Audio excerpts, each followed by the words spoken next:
Hi பசங்களா, இப்போ என்ன பார்க்க போகிறோம் அப்படின்னா 11th ஸ்டாண்டர்டில் இருக்கக்கூடிய second chapter exercise 2.12 8th Roman தான் பார்க்க போகிறோம்.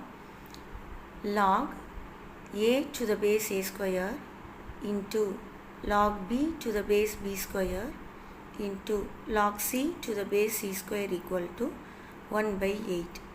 இந்த டாட்டுக்கு பேர் மல்டிப்ளிகேஷன். அப்போ எல்லாமே மல்டிப்ளே ஆகிருக்கு. ஓகே, சரி.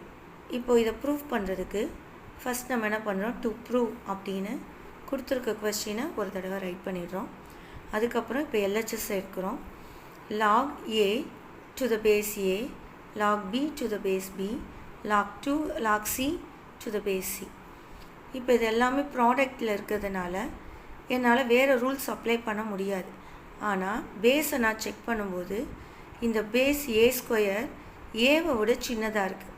அப்போ என்னால் இதை எதுவும் மல்டிப்ளாக மாற்ற முடியாது. ஸோ அதுக்காக நான் என்ன பண்ண போகிறேன்னா, ரெசிப்ரோக்கல் ப்ராப்பர்ட்டி யூஸ் பண்ணி இந்த பேஸையும் இந்த ஆன்சரையும் நான் எக்ஸ்சேஞ்ச் பண்ண போகிறேன்.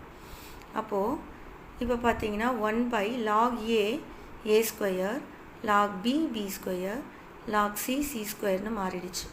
ஸோ இப்போது இது எல்லாமே பேஸும் இதில் உள்ள பேஸும் சேம் ஆகிடுச்சு. அப்போ இந்த பவரை நான் லாகுக்கு ஃப்ரண்ட்டில் கொண்டு வந்துடலாம்.